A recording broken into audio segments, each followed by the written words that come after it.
My name's Marcus Hill, and I make my living behind the wheel of an 18-wheeler. I've spent most of my life driving across America, coast to coast, sunup to sundown, hauling everything from lumber to electronics. But no matter how far I went, my heart always stayed home in a small town just outside Augusta, Georgia, with my wife Lena and our boy, Caleb. Now, if you're just tuning in, I want you to take a deep breath, because what I'm about to tell you isn't easy. It's something I never thought could happen under my own roof, inside the house I worked my whole life to keep standing. It all unfolded while I was out there chasing miles, trying to give my family a better life. What I discovered, it changed everything. And if you're a parent who has to spend time away from your kids for work, maybe it'll hit you the way it hit me. We like to believe we truly know the people we love, that we can trust them without question. But sometimes, the truth hides in plain sight, waiting for the right moment to break through. If any part of my story connects with you, go ahead and hit that like button. And hey, if you want to bring a little sunshine to an old truck driver's heart, subscribe to the Long Haul Dad's channel. I've got plenty more life stories to share from the road. Drop a comment and let me know where you're watching from, and what time it is where you are. It always lifts my spirits to know which corner of the country, or the world, is listening. Anyway, it all started when I began noticing a change in Caleb. My boy had always been pure energy, that kind of kid who'd bolt out the front door to greet me the second he heard my rig pulling in. He used to tell me everything, what he learned at school, who he played with, what made him laugh. But one trip, after being gone nearly 3 weeks, I came home to a silence that didn't feel right. When I walked in, Caleb barely stepped out of his room. I went in to hug him, and though he hugged me back, something about him was off. His eyes looked distant, like his mind was somewhere else entirely. I told myself maybe he was just tired or had a rough day. I tousled his hair and said, "Everything good, buddy?" He nodded, not looking me in the eye, and mumbled, "Yeah, Dad." That's when Lena showed up in the doorway. "He's been like that lately," she said. "A little quiet, that's all. He's growing up. Come on, dinner's ready." That evening, I watched him closely at the dinner table. He barely touched his food, just pushed it around. Every so often, he'd glance at his mother, almost like he was checking for permission before speaking or moving. There were dark circles under his eyes too, not the kind you get from one late night, but the kind that come from weeks of restless sleep. Trying to lighten the mood, I asked, "So, how's school going, champ?" "Fine," he muttered without looking up. "What about your buddy Kevin? You two still hanging out?" Before he could answer, I caught Lena giving him this sharp, almost warning look. Caleb swallowed hard, eyes glued to his plate. My stomach sank. Later that night, I went to tuck him in. When it was just the two of us, I sat on the edge of his bed and asked again if everything was okay. That's when he reached for my hand, and what he said next froze me. "Dad, don't tell Mom I talked to you." My pulse quickened. "Talked about what, son?" I asked softly. But before he could get another word out, Lena appeared in the doorway. "Time for bed, Caleb. You've got school in the morning." The way he flinched when he saw her, that wasn't normal.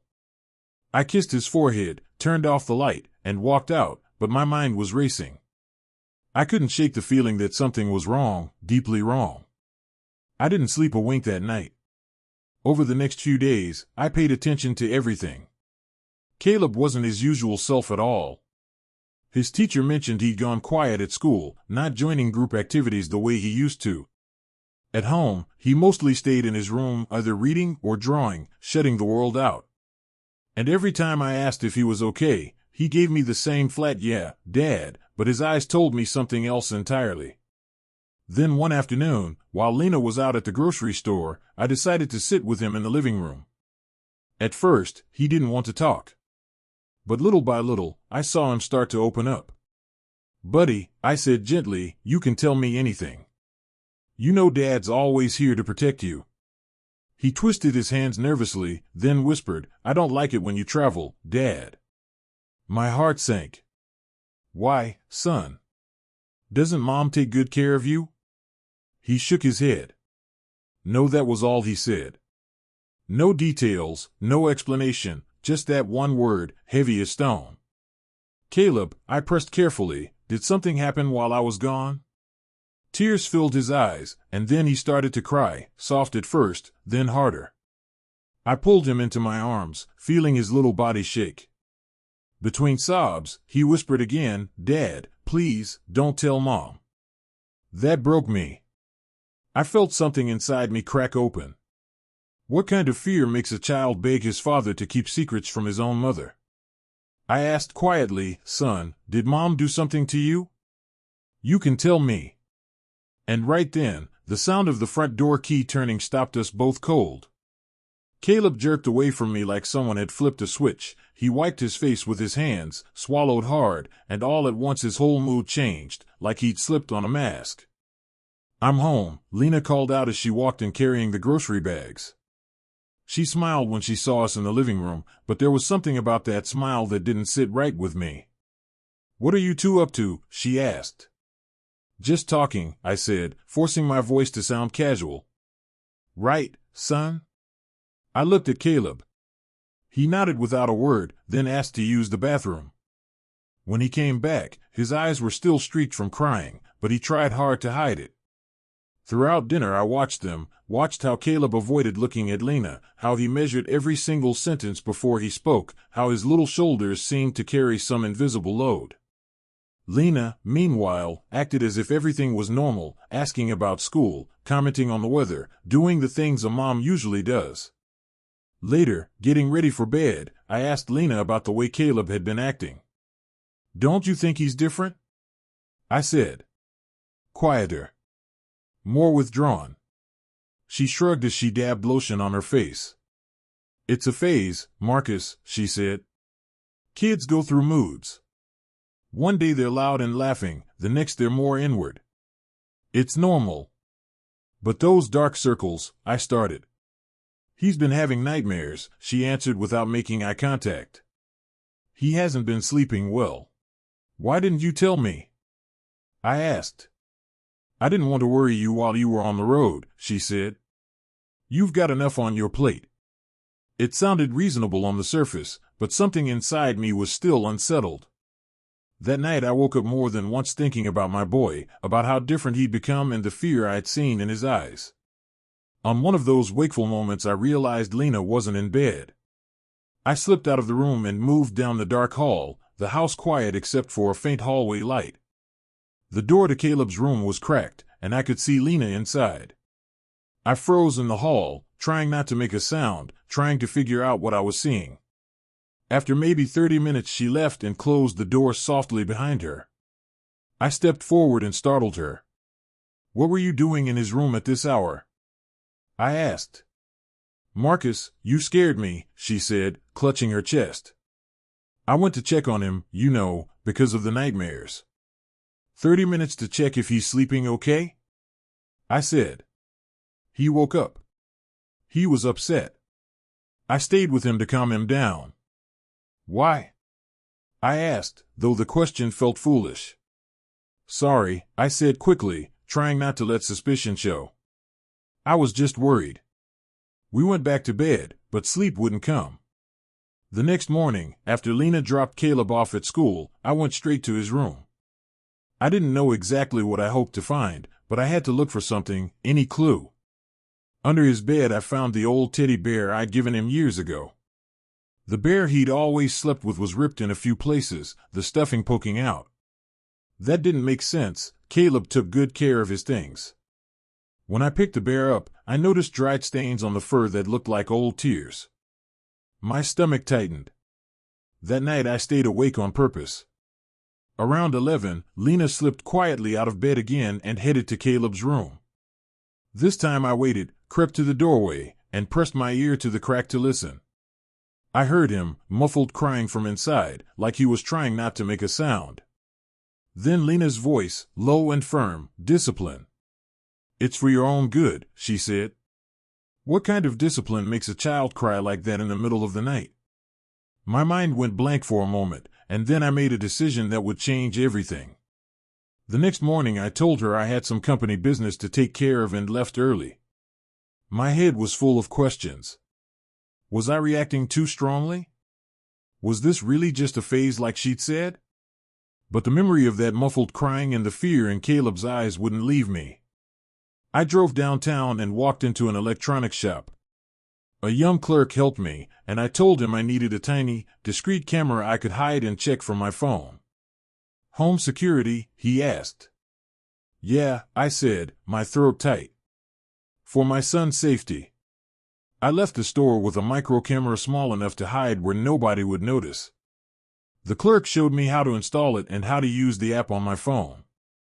I never imagined I'd put a hidden camera in my own house to watch my own wife, but my son's well-being mattered more than anything else.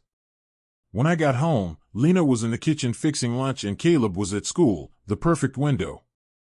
Did you get what you needed? She asked, stirring a pot. Yeah, I said. Everything's taken care of. I lied through my teeth, slipping the small shopping bag with the camera into my jacket pocket. I'm gonna grab a shower, I said, trying to sound casual. But instead of heading to the bathroom, I went straight into Caleb's room. I stood there for a moment, just looking around, trying to figure out where to hide the camera so it could see everything but not be easily noticed. After a few minutes, I settled on a spot on the bookshelf, tucked between a couple of toys, right where it would blend in. The angle was perfect. It would capture the whole room. My hands were trembling as I installed it and linked it to my phone. When the image came through, clear and steady, I felt a mix of emotions, relief that I'd finally have answers, and guilt for invading my own home's privacy. But deep down, something told me I was doing the only thing a father could do. That night, I tried to act normal over dinner, but my stomach felt like it was twisting itself in knots. Caleb barely spoke, answering only when asked directly, and always with that same nervous glance toward his mother. Lena, on the other hand, chatted away like everything was perfectly fine, gossiping about the neighbors, mentioning the grocery store, talking about weekend plans. I've got to head back out the day after tomorrow, I said casually, testing her reaction. Long run down to Texas. I caught the smallest flicker in her eyes, and Caleb's shoulders dropped just a bit. How long this time? Lena asked, her tone calm, too calm. At least 2 weeks, maybe more, I said, watching them closely. Caleb looked down, poking at his food. Lena smiled faintly. We'll miss you, won't we, Caleb, she said. He nodded, but stayed silent. After dinner, I went to tuck him in. When we were alone, he gripped my hand tight. Dad, do you really have to go? His voice trembled. My heart broke. Yeah, buddy. I've got to work. But it'll go by fast, okay? I'll be home before you know it. He didn't say another word. He just hugged me like he didn't want to let go. That moment told me I'd done the right thing with the camera. The next day, I spent every hour I could with him. I picked him up from school and took him for ice cream. We played catch in the yard. We watched cartoons on the couch like we used to. I wanted him to feel safe again, to know I was still there for him, no matter what. That night, before he fell asleep, I sat on the edge of his bed. Caleb, I said softly, you know you can tell me anything, right? Even if someone says you can't. He glanced toward the door, quick, anxious, like he was making sure we were really alone. I know, Dad, he whispered. Is there something you want to tell me? Something that makes you sad, or scared? Tears welled up in his eyes, but he held them back. I can't, Dad. Why not, son? Why? He opened his mouth, but no words came out. Then we heard footsteps in the hallway. Lena appeared at the door. Bedtime for you too, she said flatly. You need your rest before your trip tomorrow, Marcus. I hugged Caleb one last time and whispered in his ear, I love you, son. I'll always protect you. When I left his room, Lena followed me to ours. We climbed into bed, and after a while, I pretended to fall asleep. About an hour later, when her breathing steadied, I heard her quietly slip out from under the covers. I reached for my phone, my hand shaking, and opened the camera app. My heart was pounding so hard I could hear it in my ears. On the screen, I saw Lena walk into Caleb's room. She closed the door softly behind her. My son was lying awake, staring toward the door, like he'd been expecting her. I watched him shrink under the blanket, pulling it up to his chin. "Mom, please," he whispered.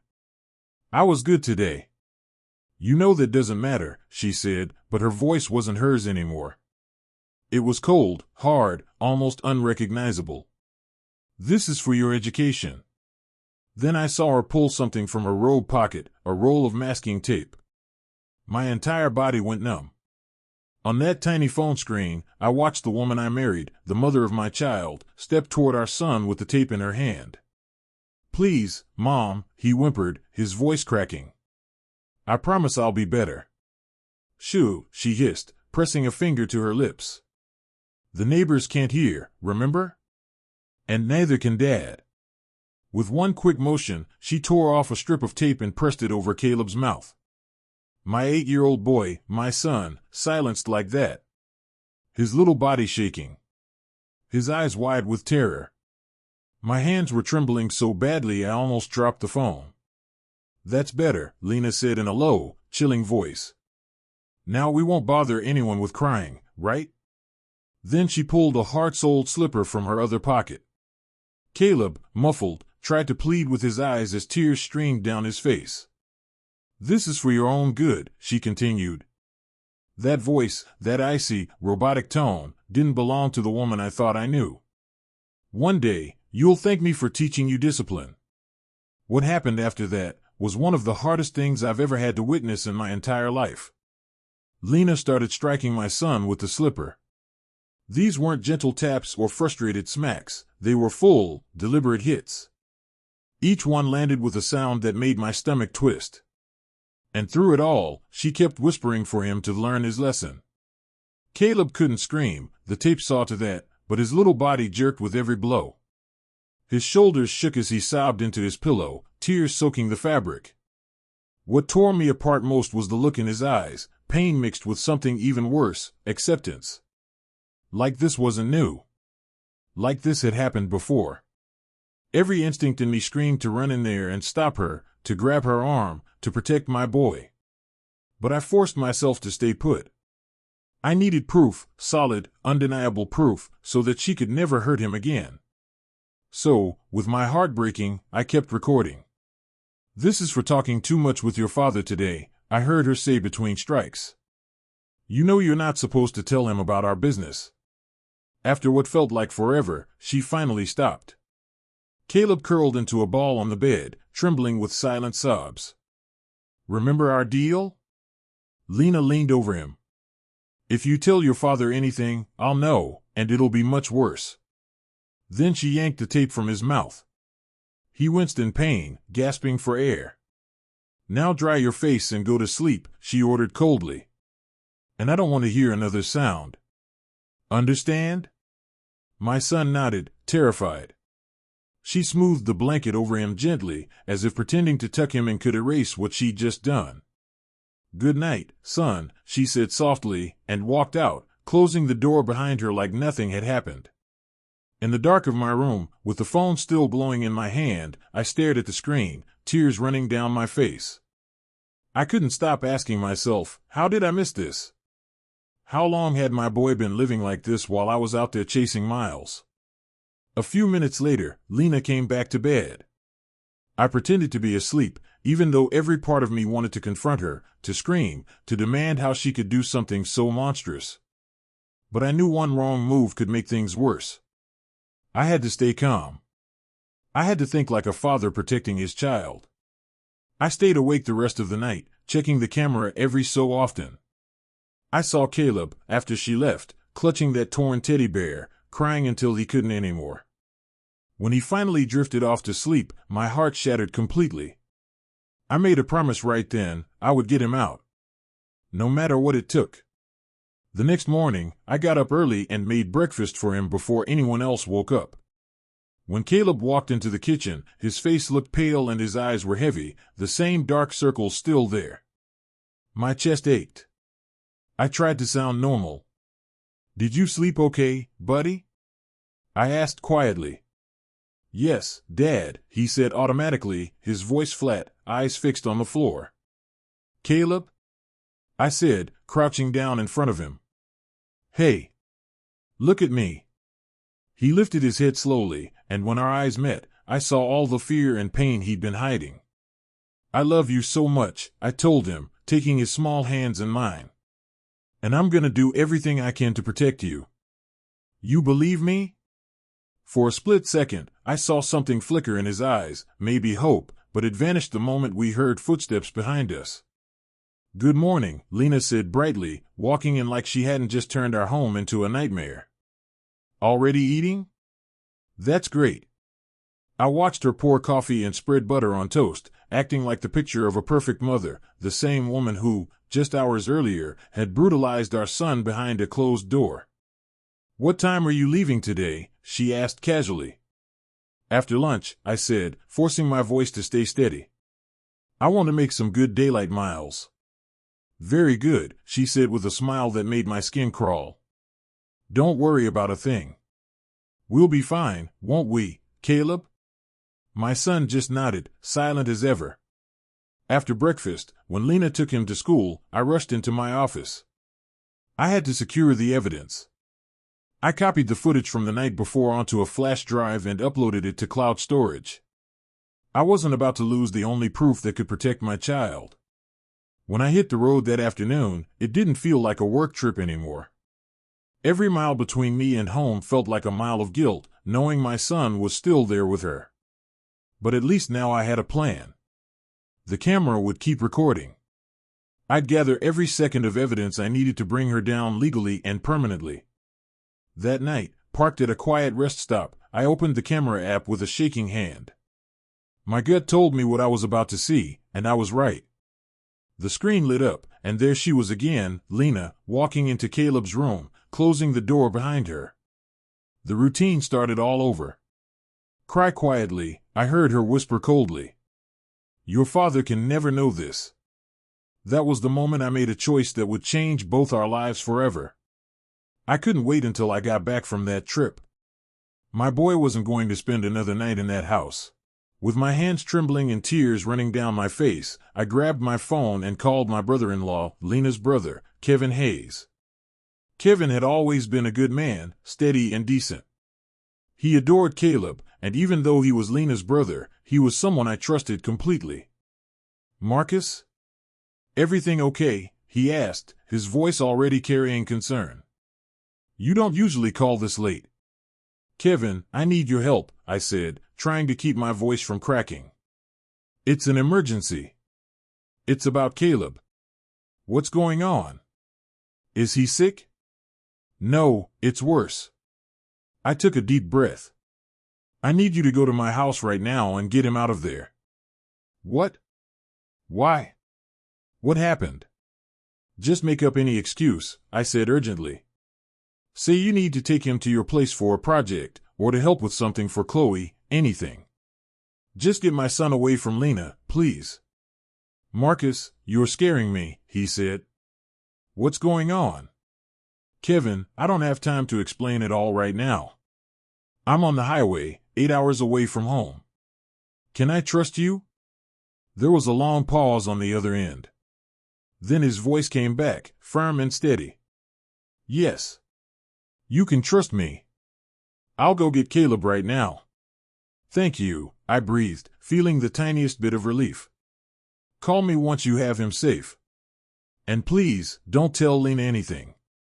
I hung up and stared at the phone in my hand, whispering a prayer that Kevin could get my son out before anything else happened. Then I got back behind the wheel and hit the gas, driving straight toward home. The delivery didn't matter anymore. The job didn't matter. The only thing that mattered was getting to Caleb. About an hour and a half later, my phone rang. It was Kevin. Marcus, I've got Caleb here at my house, he said. I told Lena I needed his help putting together a surprise gift for Chloe since her birthday's coming up. She looked a little suspicious, but she let him come. They're both here with me. I closed my eyes for a second, letting out a shaky breath of gratitude. How is he? Quiet, Kevin said. He's scared. Keeps asking for you. Can I talk to him? Sure, hold on. I heard muffled sounds, then my boy's small voice.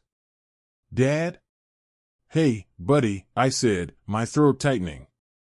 You okay there with Uncle Kevin? I'm okay, he said softly. Dad, are you coming to get me? I am, son. I'm already on the road. I'll be there soon. It's okay, he said. Dad? Yeah, son? Thank you. Those 2 words hit me harder than anything else.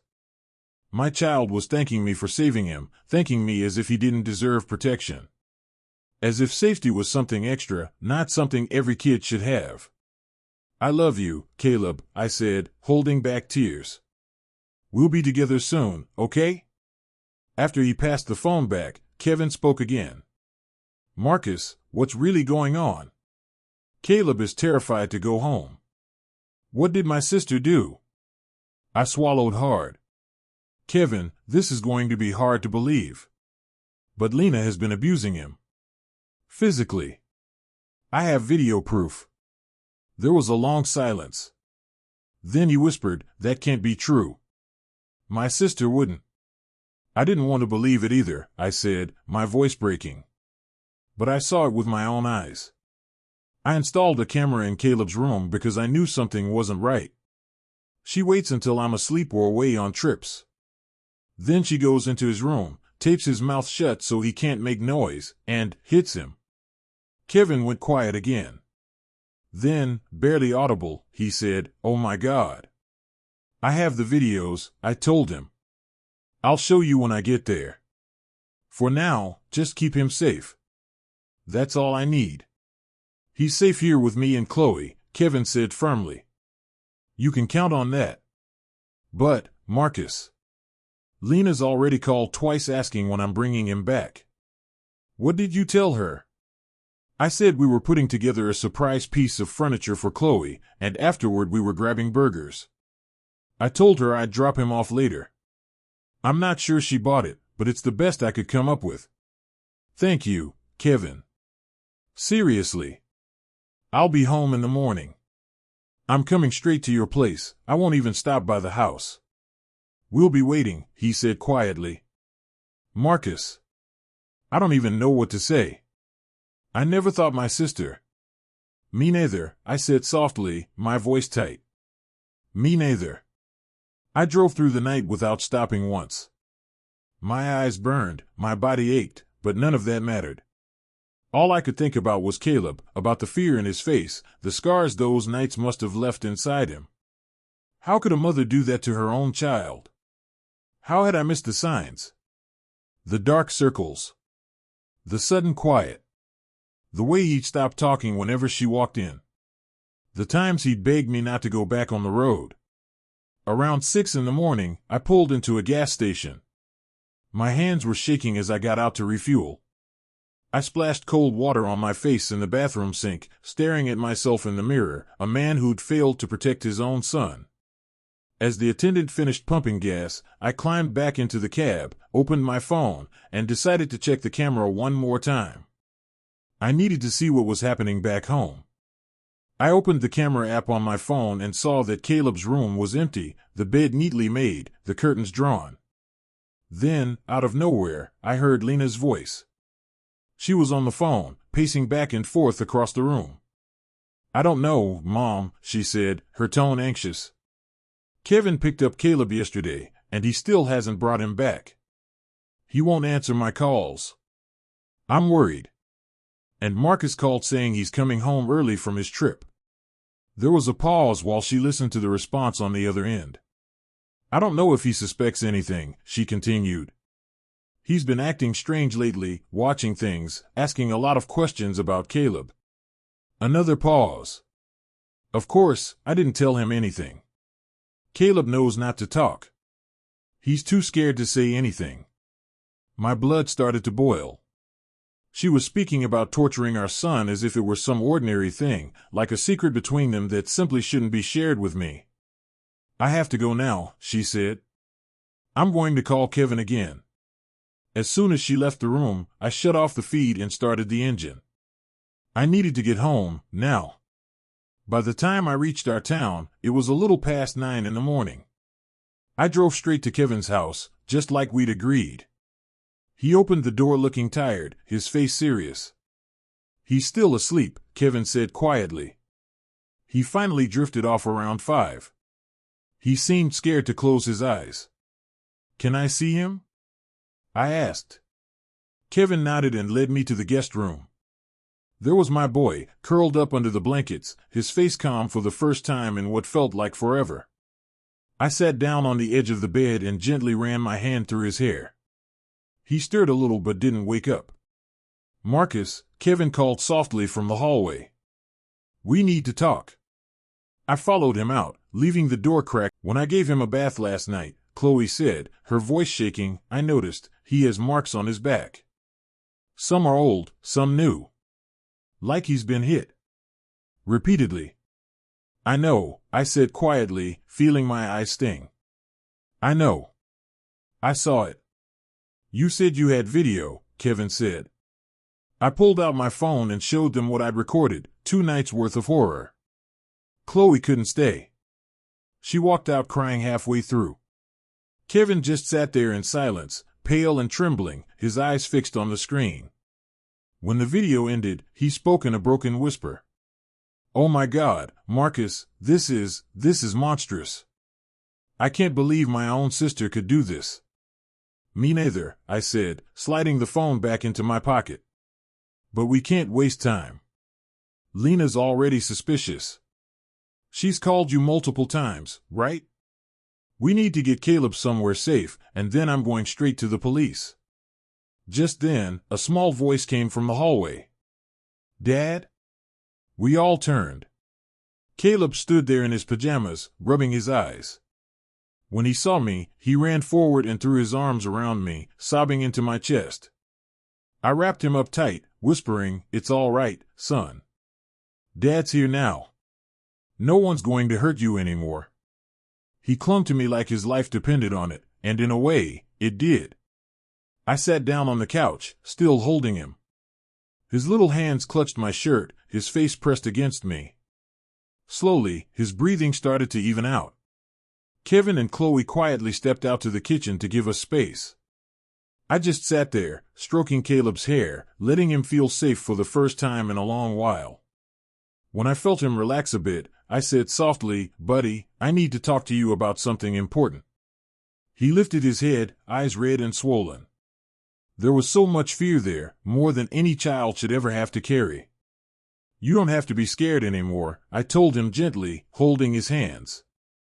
"I know what's been happening when I'm not home. I know what Mom's been doing at night." His whole body tensed. I saw panic flash in his eyes. "Dad, she'll be mad if she knows I told you." "You didn't tell me anything," I said quickly. "I found out myself. Before I left, I installed a camera in your room. I saw everything." He stared at me, confused. You saw?" "I saw, son," I said, my voice breaking. "I saw everything, the tape, the hitting, all of it." He lowered his head, his voice trembling. "I'm sorry, Dad." Those words gutted me. My son, apologizing for being a victim. I cupped his face in my hands and made him look at me. "Caleb, listen to me. You didn't do anything wrong. Nothing. What she did was wrong, terribly wrong. No adult, not even a parent, ever has the right to hurt a child like that. Do you understand me?" He nodded slowly, but I could still see the doubt in his eyes. Years of fear and manipulation don't vanish overnight. "How long has this been going on, son?" I asked softly. He bit his lip, hesitating for a moment. "Since you started taking the longer trips," he whispered. "She said it was to teach me to be a good boy while you were gone. She told me if I ever told anyone, nobody would believe me, that she'd just say I was lying to get attention." I closed my eyes, and it felt like someone had driven a knife straight through my chest. A whole year, maybe longer. My boy had been living this nightmare for that long, and I'd been too blind to see it. All those miles on the road. All those nights I left him alone with his abuser. And when I was home, did she do it then too? He shook his head. Not as much. Only when you were asleep. She'd wait until you were snoring, then come into my room. But it was quicker, because she was scared you might wake up. I remembered all those nights I'd half woken, seeing her slip quietly back into bed, claiming she'd just gone to the bathroom or gotten a glass of water. And all those mornings when I'd find Caleb looking pale, hollow, his eyes ringed with dark circles, barely talking. How could I have missed it? When she hit you, I asked quietly, why did she say she was doing it? He shrugged, staring down at his hands. Sometimes because I talked to you too much. Or because I left my backpack in the wrong place. Or didn't finish dinner. He paused and swallowed. But most of the time, she said she didn't need a reason. That it was to make me strong. A single tear escaped before I could stop it. I wiped it away quickly. I had to stay strong for him. Caleb, look at me, I said softly, waiting until his eyes met mine. As of today, this ends. You will never go through that again. Not ever. I promise you. And don't worry about your mom being angry, you won't be alone with her anymore. Just then, Kevin walked in carrying a tray with mugs of hot cocoa and a plate of cookies. Chloe followed him, her eyes still puffy from crying. Look what we've got, Kevin said, forcing a smile. Aunt Chloe made hot cocoa for you. Caleb glanced at the tray, then at me, like he was asking permission.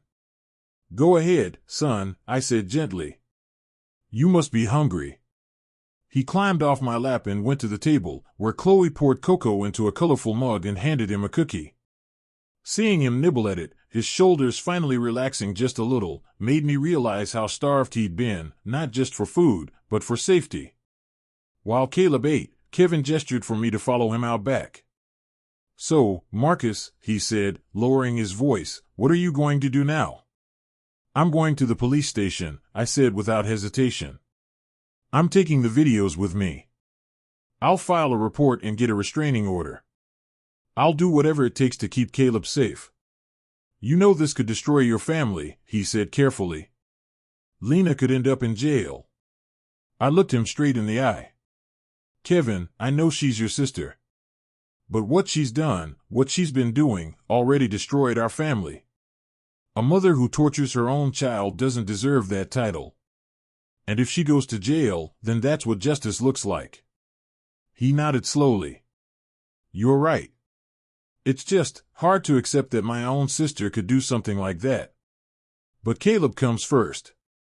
He's just a kid. Exactly, I said. And I failed him once. I won't fail him again. What can I do to help? He asked. You're already helping, I said. You and Chloe gave him a place to feel safe. I just need you to keep him here while I go to the precinct. He doesn't need to face any of this yet. Of course, he said firmly. He can stay as long as needed. When we went back inside, Caleb was at the table, chatting softly with Chloe as she handed him another cookie. It was the first time in ages I'd seen even a hint of light in his eyes, the faint smile of a boy who finally felt safe. Buddy, I said, kneeling beside him, the fear flashed back in his eyes. You'll come back, right, Dad? Promise? Of course, I said, pulling him close. I promise. I'm just going to make sure you're safe. That's all.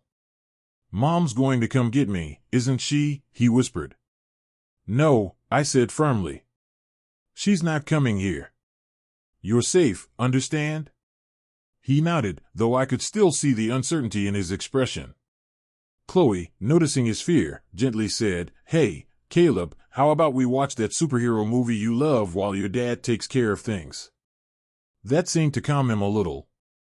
I hugged him one more time, holding him close before stepping out the door. On the drive to the precinct, my phone wouldn't stop buzzing. Lena's name lit up the screen again and again. I ignored the first few calls, but when the fifth one came, I answered. I needed to buy some time. Hello, I said flatly. Marcus, she exclaimed, sounding almost frantic. Thank God. I've been calling for hours. Kevin took Caleb last night and still hasn't brought him back. He won't answer my calls. I'm getting worried. The hypocrisy in her voice made my blood boil. Lena, pretending to be a worried mother when she was the very reason our son had lived in fear. He's fine, I said tightly, trying to keep my anger in check. He's still with Kevin. Why didn't you tell me you were coming back early? And why haven't you come home yet? Where are you? I'm taking care of some business, I said evenly, keeping my tone cold. I'll be home later. Marcus, what's going on? You're acting strange. We'll talk when I get there, I said flatly, and hung up before she could ask anything else. At the sheriff's office, a detective met me in the lobby. She led me into a small interview room, listened carefully as I told her everything, and didn't interrupt once. When I showed her the videos, she exhaled sharply and shook her head. Her face changed from professional calm to something closer to disbelief. Mr. Hill, she said finally, this is a serious case of domestic violence against a minor. We'll take immediate action. First, we'll file a formal report and request an emergency protective order to keep your wife away from your child. And what about custody? I asked. With this evidence, she said, you can file for temporary custody right now. I'd be very surprised if the judge didn't approve it. For the next several hours, I gave a full statement, filled out forms, and uploaded all the video files into the police system. The detective called the Department of Children and Family Services to open a protective case and assign a social worker to monitor it.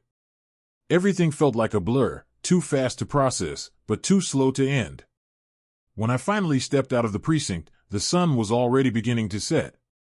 In my hand, I held the official police report and confirmation of the protective order request. The detective promised that an officer would visit my house that evening to serve Lena with the order, officially barring her from contacting or approaching Caleb in any way. As I drove back toward Kevin's place, my phone rang. It was an unknown number, the court officer. Mr. Hill, he said, I've just served your wife with the protective order. How did she take it? I asked. She didn't react well, he admitted. She became agitated, accused you of making everything up, said you were trying to steal her son. You know, the usual denial. Do you have a safe location for you and the child? Yes, I said. We're at my brother-in-law's for now. I'll be looking for a place to rent soon. Good, he replied. If there's any trouble, call the precinct immediately. When I pulled into Kevin's driveway, my stomach unclenched for the first time all day. Inside, I found Caleb sitting on the couch next to Chloe, watching cartoons. The moment he saw me, he jumped up and ran into my arms. You came back, he said, his face lighting up. I promised, didn't I? I smiled, lifting him up. And your dad always keeps his promises. Kevin motioned for me to join him in the kitchen while Chloe stayed with Caleb. His face looked grim. Lena came by, he said quietly. I felt a jolt of panic. What? When? About an hour ago. She was furious, said you were spreading lies about her, that you were trying to take her son away. She told me she'd just gotten served with a protective order and knew you were here. She tried to come inside to see Caleb. Tried? I repeated, my throat tight. I didn't let her, Kevin said. I told her she was too upset and needed to cool off. She threatened to call the police, but I reminded her that the order was against her, not us. She eventually left, but something tells me she'll be back. I rubbed my face, feeling the weight of it all. Then we'll have to leave.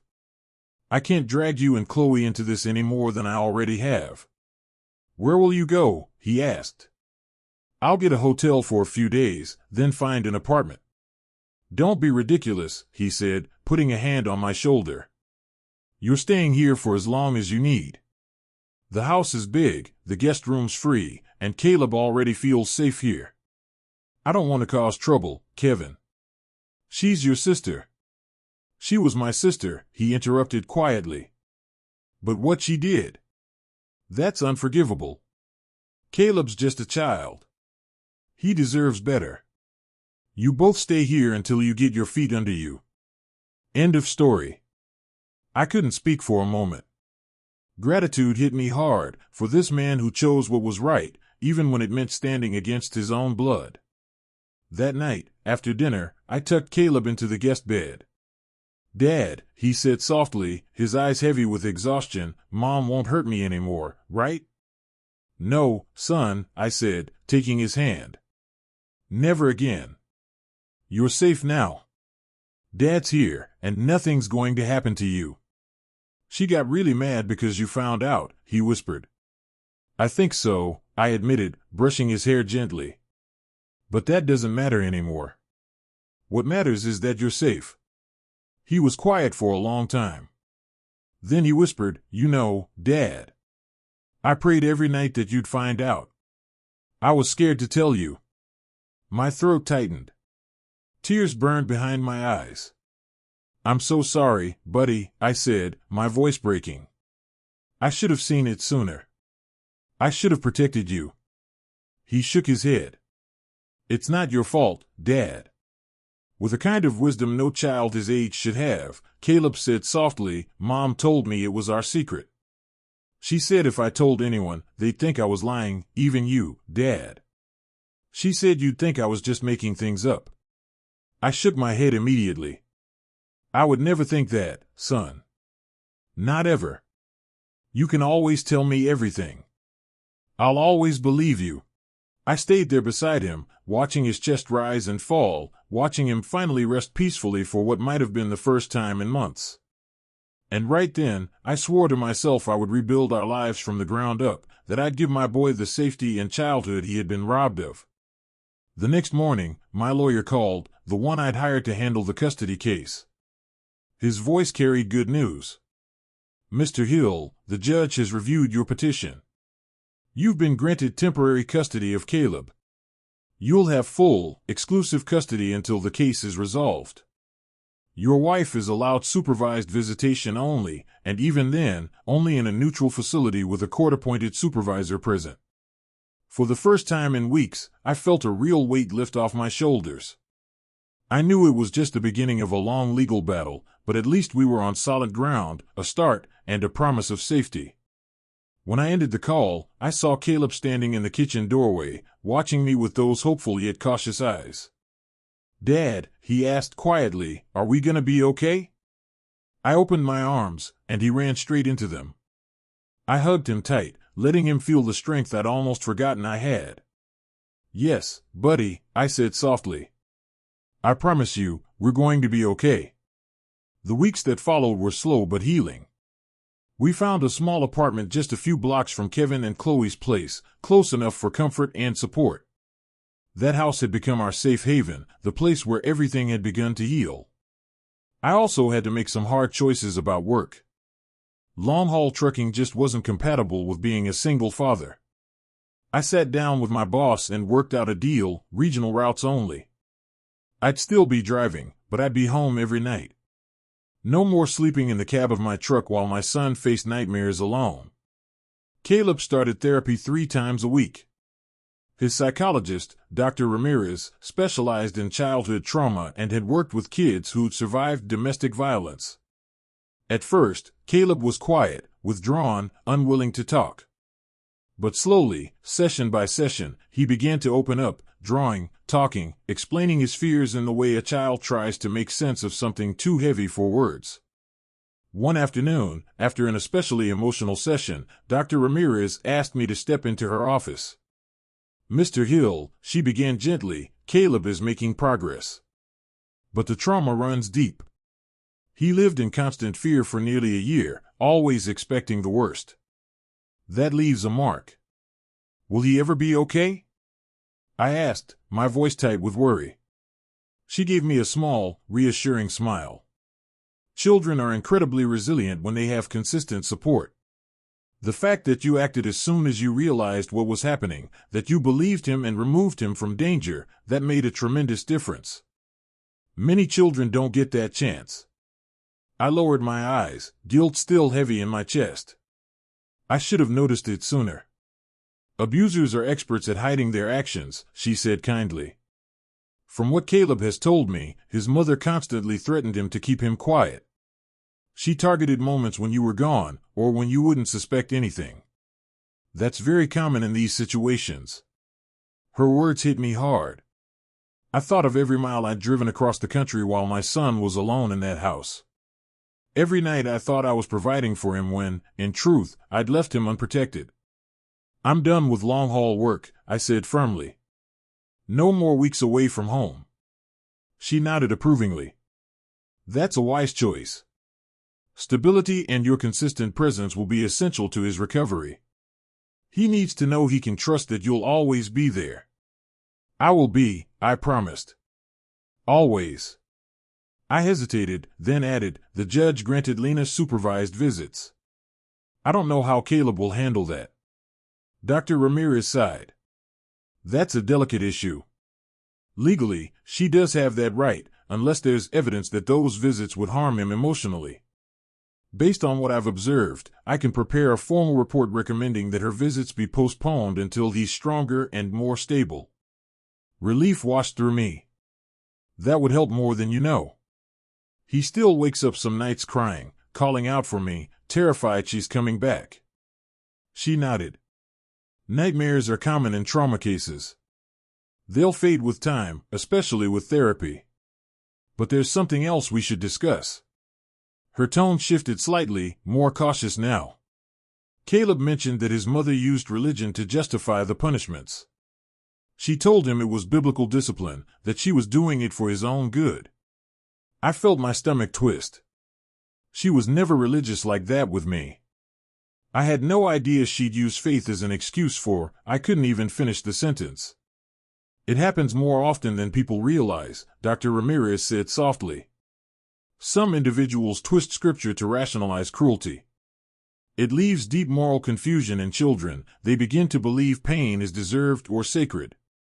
It's something we'll work on carefully in therapy. I nodded, staring at the floor, trying to process it all. My son had endured terror under the roof I thought was safe, and worse, he'd been convinced it was somehow righteous. That night, after tucking Caleb into bed, I stood for a long time by his door, watching him sleep, no tape, no fear, no pain. Just a boy breathing peacefully in the dark. And I promised myself again, I'd spend the rest of my life making sure he never doubted what real love felt like. She said it was for his benefit. Those words kept echoing in my head as I left the session. My heart felt heavy, but there was also a strange sense of clarity, a better understanding of how to help my son heal. On the way home, Caleb and I stopped at the little ice cream parlor downtown, a routine we'd started after every therapy session. It was our way of ending a hard day with something sweet, turning pain into a small moment of peace. How was your talk with Dr. Ramirez today, son? I asked as he licked his chocolate cone. It was good, he said with a bit more confidence than usual. She taught me how to breathe a special way when I start to feel scared. And does it help? I asked. He shrugged. Sometimes, when it's not a big scare. And when it is a big one? I asked softly. He looked up at me. Then I think about you, Dad, he said. I think that you're here now, and you'll protect me. Those simple words hit me right in the chest. I reached over, put my arm around him, and pulled him close. Always, buddy. Always. That night, after I tucked Caleb into bed, Kevin stopped by. He looked tense, uneasy, not his usual calm self. What's going on? I asked, handing him a cup of coffee. He sighed. Lena's trying to build a case against you. I froze. What do you mean? She went to our mom's house today. I was there. She told Mom she's going to prove you were an absent father, that you left everything to her while you were on the road. She's saying you're lying to take Caleb away. Lying? I said, incredulous. Kevin, I have videos, proof of what she did to our son. I know, he said quickly, trying to calm me. I believe you. I'm just telling you what she's planning. She says she'll find witnesses, neighbors, teachers, anyone who'll say she was a loving, dedicated mom. And that matters more than video proof of what she was doing when no one was watching. I snapped, slamming my hand on the table. Marcus, he said gently, you know how tricky the system can be, especially in custody battles. She's going to use your time away from home against you. I rubbed my forehead, exhausted. That's why I've already changed my schedule. No more long trips. I'm only doing local routes now. That's good, Kevin nodded. It'll show the court you're putting Caleb's needs first. I shouldn't have to prove that, I said bitterly. I wasn't the one hurting him. I wasn't the one taping his mouth shut at night. Kevin exhaled slowly. I know, man. It's unfair. But courts often give mothers the benefit of the doubt, even when there's evidence. You've got to prepare for a fight. I'm ready for whatever it takes, I said firmly. For my son, I'll face it all. In the days that followed, Kevin's warning proved true. I was served with notice that Lena had filed to revoke the protective order and challenge the temporary custody arrangement. She claimed I'd exaggerated the situation and that I'd abandoned my family for work. Following my lawyer's advice, I started documenting everything. Every school drop-off and pickup. Every therapy appointment. Every parent meeting. I took photos, kept receipts, and had Dr. Ramirez and the school counselor write statements. At home, Caleb still had nightmares, but less often now. The color was slowly returning to his face. Sometimes, I even caught glimpses of the cheerful boy he used to be. One night, while I was helping him with his homework, he looked up from his notebook with eyes that suddenly filled with tears. Dad. Mom didn't love me, did she? The pencil slipped from my fingers. I turned to him completely. Why do you ask that, son? He shrugged, but his voice cracked. Because she hurt me so much. You only hurt people you don't love, right? How do you explain something that complicated to an 8-year-old? How do you untangle love and cruelty when they've been twisted together by someone he trusted most? Caleb, what your mom did to you had nothing to do with you being good or bad, I said carefully. Sometimes adults are sick, not with a fever or a cold, but in here, I pointed to my head, and in here. I touched my chest. They do terrible things because they don't know how to handle their pain or anger. So Mom's sick? He asked quietly. In a way, yes, I said. Not the kind of sick you can fix with medicine. It's the kind that makes a person hurt others, especially those who can't fight back. And that's very, very wrong. He sat there quietly for a while, processing what I had said. Then he asked, will she ever get better? That question nearly broke me. I don't know, buddy, I said honestly. Some people realize they need help and change. Others don't. But what matters most is that you're safe now. And I'll do everything I can to keep it that way. He hesitated, then whispered, and if the judge says I have to go live with her again? That's not going to happen, I assured him, pulling him into my arms.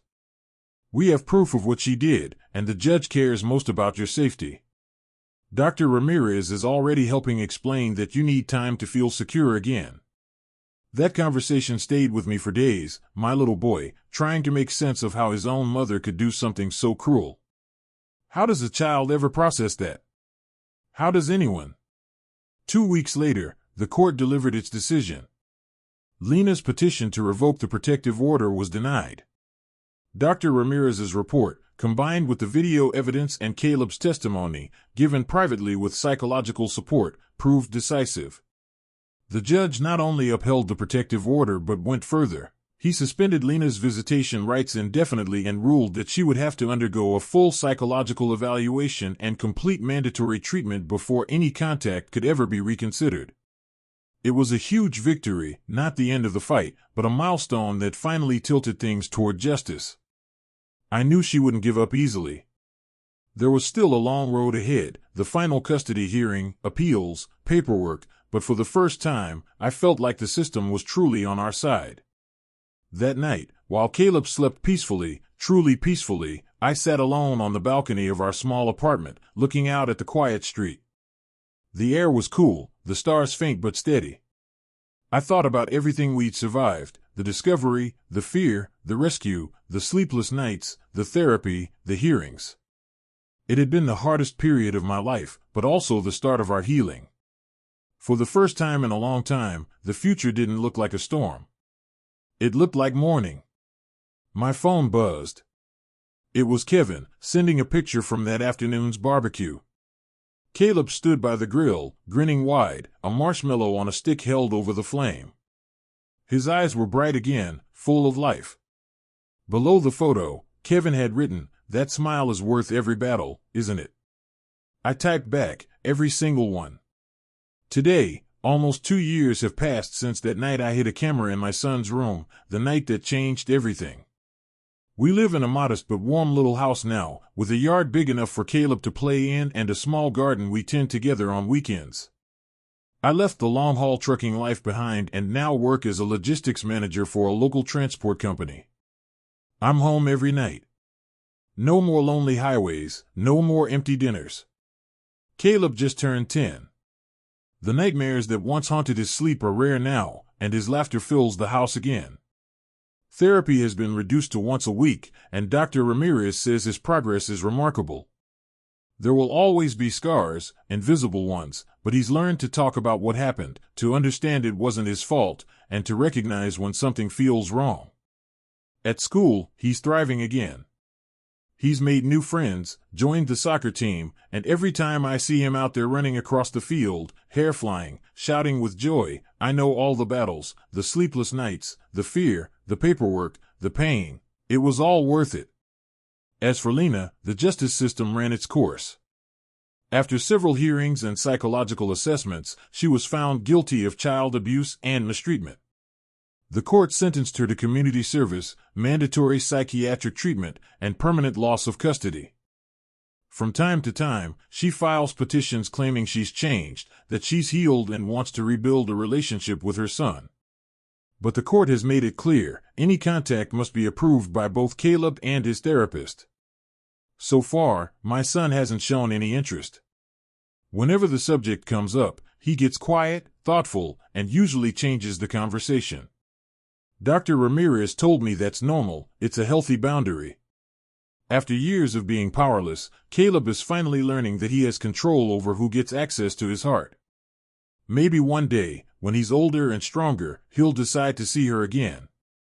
Maybe forgiveness will come on his own terms. Or maybe he never will, and that's okay too. That choice belongs to him now. What has struck me most through all of this is how easily abuse can hide in plain sight. Lena had built an image of herself as the perfect mother, caring, attentive, devoted. Neighbors, teachers, family, everyone thought she was wonderful. No one knew what was really happening behind closed doors. No one except the little boy who couldn't speak, who thought no one would believe him. I've learned to never ignore the small signs. The sudden quiet. The fear. The changes that don't make sense. Caleb's behavior wasn't just a phase, it was a cry for help. And now, every single day, I thank God that I finally heard it. Those were silent cries for help, ones I should have heard sooner. Today, I pay attention to every detail. Not just with Caleb, but with other kids too. When I see something that doesn't sit right, a bruise, a look of fear, a change in behavior, I don't stay quiet. I've called the authorities more than once, and I'll keep doing it if I need to. Because I've learned it's better to check and find nothing than to ignore something and let a child keep suffering. At home, Caleb and I have built a relationship grounded in absolute trust. He knows he can tell me anything, no fear, no judgment, no punishment. We still have boundaries and rules, but they're built on mutual respect. Discipline now means communication, patience, and example. Never, under any circumstance, through fear or pain. One of the things that makes me proudest is seeing how Caleb has grown into a kind and protective boy. At school, he often stands up for classmates who are being teased or bullied. Everyone deserves to feel safe, Dad, he told me once, his voice calm, but his words heavy with wisdom far beyond his years. Recently, I was invited to speak at a support group for single parents who had lived through domestic violence. I shared our story, not for sympathy, but to show others what awareness can do. I told them how important it is to believe children, to trust your instincts, and to act quickly when something feels wrong. After my talk, a woman came up to me, tears running down her face. "I found out my ex-husband was hurting our son," she said quietly. "I noticed his behavior changing, just like you did, so I installed cameras too. Your story gave me the courage to take action." She squeezed my hand and said, "Knowing you rebuild your life, that your son is healing, it gives me hope. That's what I carry with me every single day, hope." That hidden camera I installed in my son's room didn't just expose horror. It saved his life. It opened my eyes to the truth that was living under my own roof. What started as a desperate act became the tool that gave my boy his freedom back. Now, when I look out into the yard and see Caleb chasing the ball with our scruffy rescue dog, I see a child who finally has the life he deserves. The eyes that once looked hollow are now bright and full of curiosity. The quiet, trembling boy has turned into one who laughs loud, tells me stories about school, and dreams out loud about the future. Sometimes, when we're watching TV or reading together before bed, he'll curl up beside me and fall asleep against my chest. And in those quiet moments, I find myself silently thanking God for that night I chose not to look away, for listening to the instinct that told me something wasn't right. The road hasn't been easy. There were days of exhaustion, nights of doubt, moments when I wondered if we were really healing at all. But every little victory, a smile, a night without tears, a giggle at breakfast, reminded me that we were moving forward. To every parent watching this right now, I want to leave you with something that came from both pain and experience: trust your instincts. If something feels off with your child, it probably is. Kids change as they grow, yes, but sudden fear, withdrawal, or physical signs like dark circles, bruises, or loss of energy should never be ignored. Talk to your children. Be present. Pay attention not just to their words, but to their silences, the things they show you in drawings, behavior, and play. And please remember, violence against a child is never discipline. It's not education. It's not for their own good. It's abuse, plain and simple. And it's our collective duty to protect those who can't protect themselves, to be the voice for the voiceless. Our story, thank God, had a good ending. Caleb is safe. He's healing. He's growing up surrounded by love and peace. But not every story turns out like ours. Too many children keep suffering in silence because no one listens, no one acts, no one believes them. Don't let that happen. Be alert. Be the voice. Be the protection that every child deserves. If our story touched your heart, give this video a like. It helps this dad know he's being heard. Subscribe to the channel so you don't miss the next stories I share from the heart. And tell me in the comments where you're watching from and what time it is where you are. It always warms my heart to know which corner of the world is listening.